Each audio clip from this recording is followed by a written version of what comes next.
Hello, എല്ലാവർക്കും സുഖാണെന്ന് വിശ്വസിക്കുന്നു. ഇന്ന് നമ്മൾ ചെയ്യാൻ പോകുന്നത് ഒരു സ്പെഷ്യൽ സ്റ്റിച്ചാണ് കേട്ടോ. ഓവർകാസ്റ്റ് സ്റ്റിച്ച് എന്നാണ് കേട്ടോ ഇതിൻ്റെ പേര്. ഈ സ്റ്റിച്ചിൻ്റെ യൂസേജ് എന്താണെന്ന് ഞാൻ ഈ വീഡിയോൻ്റെ അവസാനം ഞാൻ പറയാം കേട്ടോ. അപ്പോൾ അതുവരെ എല്ലാവരും വീഡിയോ കാണണം, മസ്റ്റായിട്ട് ട്രൈ ചെയ്ത് നോക്കണം കേട്ടോ.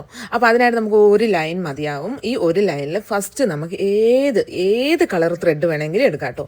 അതായത് ഏത് കളർ ത്രെഡ് എന്ന് പറഞ്ഞാൽ നമ്മളിപ്പോൾ നമ്മുടെ ഡ്രസ്സിന് അനുയോജ്യമായ കളർ ത്രെഡ് തന്നെ എടുക്കണമെന്ന് ഒരു നിർബന്ധവുമില്ല. ഏത് കളർ ത്രെഡ് വേണമെങ്കിലും എടുത്തിട്ട് അതിനകത്തോട്ട് ഫസ്റ്റ് നമ്മൾ ചെയ്യേണ്ടത് ഒരു ചെയിൻ സ്റ്റിച്ചാണ് കേട്ടോ.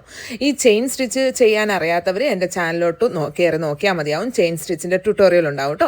അപ്പോൾ ആ ചെയിൻ സ്റ്റിച്ച് ഫുള്ളായിട്ട് നമ്മളതങ്ങ് ചെയ്ത് തീർക്കണം. പിന്നെ ചെയ്യുമ്പോൾ നമ്മൾ എടുക്കുന്ന നൂല് ഡബിൾ ലെയർ ആയിരിക്കണം. അതായത് 12 ഇതുള്ള ലെയർ ആയിരിക്കണം. അതായത് നമുക്ക് ഒരു നൂലിൽ വരുന്ന ലെയർ എന്ന് പറയുന്നത് 6 ലെയർ ആണല്ലോ. അപ്പോൾ അത് നമ്മൾ സാധാരണ നമ്മളൊരു സൂചി നൂല് തയ്ക്കാൻ വേണ്ടി രണ്ടും ഒരേ അളവിൽ വെച്ചിട്ട് തുമ്പിലോട്ട് കെട്ടിട്ട് കൊടുക്കൂലെയോ, ആ പരുവത്തിലായിരിക്കണം നമ്മൾ നൂലെടുക്കേണ്ടത്. എന്നിട്ട് വേണം ചെയിൻ സ്റ്റിച്ച് ചെയ്യാനായിട്ട്. അപ്പോഴത്തേക്ക് അത് എന്തിനു പറയുന്നതെന്ന് പറഞ്ഞാൽ കുറച്ച് കട്ടിക്ക് വേണം നമുക്ക് ചെയിൻ സ്റ്റിച്ച് ചെയ്തെടുക്കാനായിട്ട് കേട്ടോ. ശേഷം രണ്ടാമതാണ് നമ്മുടെ ഡ്രസ്സിന് അനുയോജ്യമായ ത്രെഡ് എടുക്കേണ്ടത്. ഇനിയിപ്പോൾ ഏത് ഡ്രസ്സ് ഇരുന്നാലും നമ്മൾ അതിന് അനുയോജ്യമായിട്ടുള്ള ഒരു ത്രെഡിലേ എടുക്കുള്ളൂ. ചിലപ്പം കോൺട്രാസ്റ്റ് എടുക്കും, അല്ലാന്നുണ്ടെങ്കിൽ അതിനും വേണ്ടിയിട്ടുള്ള ഒരു ത്രെഡ് എടുക്കും കേട്ടോ. അല്ലേ?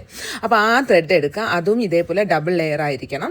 എന്നിട്ട് ഇതേ വീഡിയോയിൽ കാണുന്ന പോലെ ശ്രദ്ധിച്ച് നോക്കിയാൽ മതി. ജസ്റ്റ് എല്ലാ ഭാഗവും ഫില്ലാവണം. അതുകൊണ്ട് അടുപ്പിച്ച് ഇതേ ഈ സ്റ്റിച്ച് ഇങ്ങനെ മേലെയും താഴെയായിട്ട് അങ്ങനെ കൊടുത്ത് ഫുള്ളും നമ്മളത് കംപ്ലീറ്റ് ചെയ്തെടുക്കണം കേട്ടോ. പിന്നെ പ്രത്യേകം ശ്രദ്ധിക്കേണ്ട കാര്യം എന്താണെന്ന് വെച്ചാൽ തുടക്കത്തിൽ നമ്മൾ കൊടുക്കുന്ന ആ ഒരു അളവുണ്ടല്ലോ, അതായത് നമ്മൾ മെയിൻ ത്രെഡ് എടുത്തിട്ട് നമ്മൾ പറഞ്ഞില്ലേ ഡ്രസ്സിന് അനുയോജ്യമായ ത്രെഡ് എടുക്കണമെന്ന്, ആ ത്രെഡിന് ഒരേ അളവിൽ വേണം രണ്ട് സ്ഥലത്തും ലെങ്ത്ത് വരാനായിട്ട് കേട്ടോ.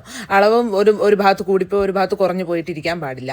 ഇപ്പം നിങ്ങൾ ഈ സ്റ്റിച്ച് കണ്ടിട്ട് നിങ്ങൾക്ക് എന്താ തോന്നുന്നത്? സത്യത്തിൽ നമ്മൾ ഈ സ്റ്റിച്ച് നൈമൊക്കെ എഴുതാനായിട്ട് യൂസ് ആക്കുന്നതാണ്. നൈമും സ്പെല്ലിങ്ങും ഇതൊക്കെ എഴുതാനായിട്ട് യൂസ് ആക്കുന്നതാണ്. വളരെ യൂസ്ഫുൾ ആയിട്ടുള്ള ഒരു വീഡിയോ ആണ്. എല്ലാവരും ട്രൈ ചെയ്ത് നോക്കണം. ബിഗിനേഴ്സിന് സുഖമായിട്ട് ചെയ്യാൻ പറ്റുന്നതാണ്. ആർക്കും അറിയില്ല എന്ന് പറഞ്ഞിട്ട് ഇരിക്കേണ്ട ഒരാവശ്യമില്ല, എല്ലാവരെയും കൊണ്ട് പറ്റും. അപ്പോൾ എല്ലാവരും ട്രൈ ചെയ്ത് നോക്കുമല്ലോ അല്ലേ? അപ്പോൾ ഇന്നത്തെ ക്ലാസ് ഇത്രയേ ഉള്ളൂ. ഇഷ്ടപ്പെട്ടാൽ ലൈക്ക്, ഷെയർ, സബ്സ്ക്രൈബ് ചെയ്യാനായിട്ട് മറക്കരുത്. അപ്പോൾ ഓക്കെ, ബൈ.